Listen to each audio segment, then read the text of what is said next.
Shalom Bapak Ibu dan teman-teman semua. Ini ragam dinamika yang terjadi usai peristiwa pelarangan ibadah yang dialami oleh saudara-saudara kita yang beragama Kristen pada beberapa hari yang lalu, yaitu GMS. Nah, seperti yang ada di layar, mari sama-sama kita dengarkan ulasan berikut ini.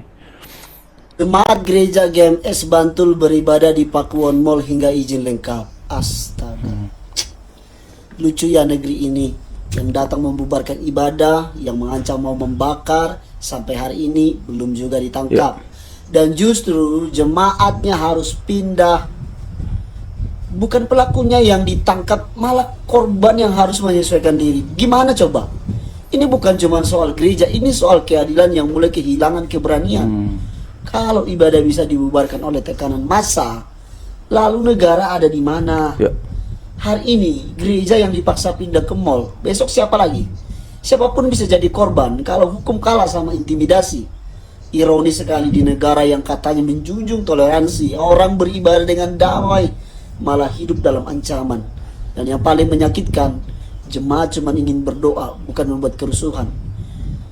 Kalau pelaku intimidasi dibiarkan, maka yang sedang dibangun bukan toleransi, tapi ketakutan. Nah, Bapak Ibu dan teman-teman sekalian, ini informasi terbarunya ya, seperti yang ada di layar. Saya coba kasih dulu di sini. Oke, teman-teman, di sini juga ada ulasan mengenai seperti yang sudah kita dengarkan bersama-sama. Itu dikatakan bahwa Jemaat Gereja Misi Sejahtera ataupun GMS Bantul sempat ya diarahkan untuk beribadah di Pakuwon Mall ya, pasca insiden pembubaran paksa kegiatan ibadah mereka di wilayah Sewon Bantul.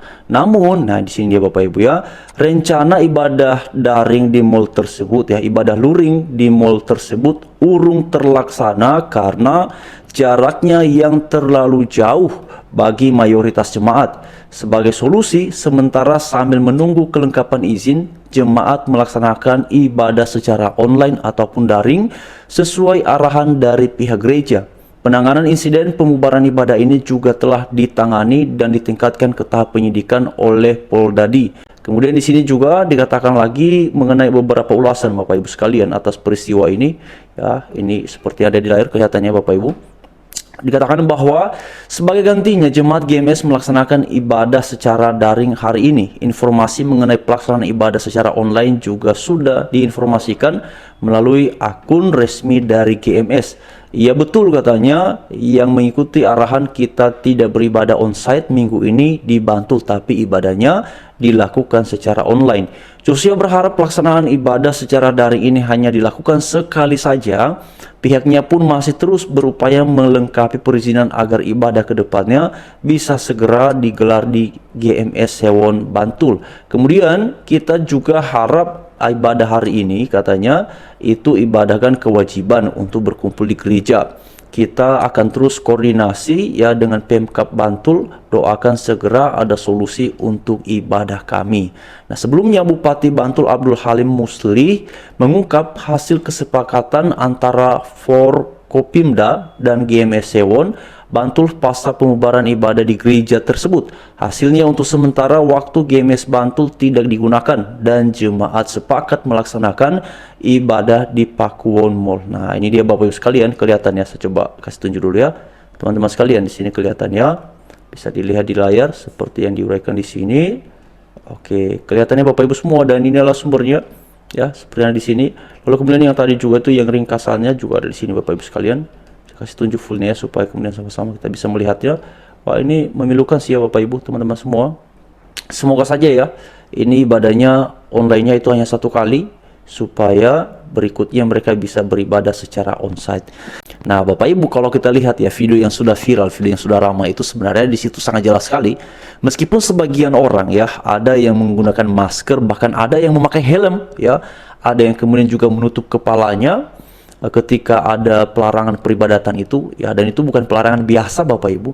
Bahkan komentar yang tegas disampaikan oleh Pak Staf Sus Menteri Agama, yaitu Pak Gugut Gumilar, menganggap bahwa itu tindakan kriminal ya, menganggap itu adalah tindakan pidana. Dan karena itu pada waktu itu ya Pak Gugun ini menelpon Kapoldadi itu supaya para pelaku ini ditangkap, karena ini sudah jelas sekali ya dikategorikan sebagai tindakan pidana. Namun sampai hari ini belum ada informasi ya yang kemudian tersampaikan kepada publik bahwa mereka-mereka yang kemudian melakukan itu sudah ditangkap. Belum ada informasinya. Yang ada itu adalah katanya ini sudah dalam tahap penyidikan.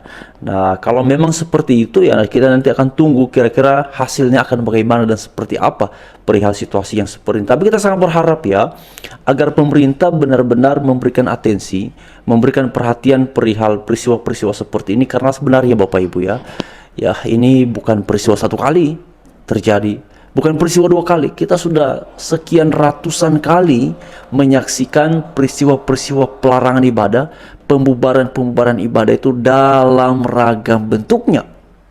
Itu banyak sekali Bapak Ibu. Kalau kita flashback melihat kembali ke belakang, orang lagi ibadah itu bahkan kemudian bisa dibubarkan secara paksa, secara semena-mena oleh mereka-mereka yang melakukan itu.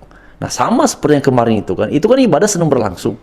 Tapi yang terjadi, ada sekelompok orang yang mau menyatakan ini nggak boleh dibubarkan, maunya seperti itu.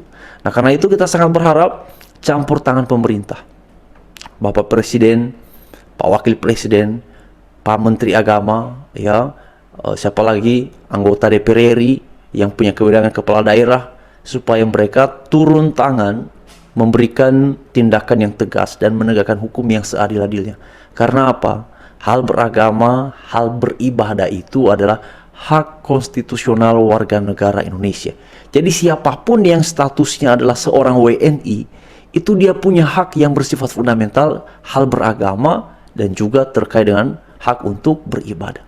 Karena itu kita sangat mengharapkan sekali ada penegakan hukum yang berkeadilan atas situasi kondisi yang sudah terjadi. Nah, memang kemudian banyak sekali yang menyayangkan, ya seperti yang tadi diantaranya kita sudah dengarkan di bagian awal, menyayangkan kok pada akhirnya korban itu adalah warga jemaat GMS Bantul. Ya, karena ibadah mereka yang dilarang, hak mereka yang sedang mau dilarang. Tapi kok justru mereka yang harus mengalah, mereka yang kemudian justru harus menyesuaikan diri dengan situasi yang sedang tidak kondusif. Nah, ini yang kemudian menjadi sesuatu yang disayangkan Bapak Ibu dan memunculkan tanda tanya, ada apa? Kenapa kok kemudian harus mereka yang mengalah? Harus mereka yang harus kemudian disarankan, dihimbau untuk ya sementara jangan dulu. Tapi saya mengharapkan sekali ya, dan ini juga saya lihat tuh banyak komentarnya harapannya tuh sama, bahwa supaya kalau memang perihal izin dari GMS itu belum ada, maka disinilah peran dan negara itu harus hadir mempermudah warganya untuk menggunakan haknya untuk beribadah. Negara harus kemudian memungkinkan dan mempermudah, membantu proses bagaimana supaya izin ini bisa cepat ada. Nah, itu yang kemudian menjadi harapan. Karena kan selama ini yang jadi alasan dari pihak yang menolak itu adalah perihal perizinan. Ya, meskipun sebenarnya saya sangat setuju dengan penjelasan dari Pak Gun Romli ya, yang mengatakan bahwa hal orang beribadah itu nggak bisa dilarang. Itu adalah hak yang sudah dimandatkan oleh konstitusi. Namun kalau dia punya tempat ibadah belum ada izinnya, maka disinilah negara harus hadir, memberikan kemudahan, membantu agar proses perizinannya bisa segera terlaksana. Nah, itu yang sekarang sedang diharapkan.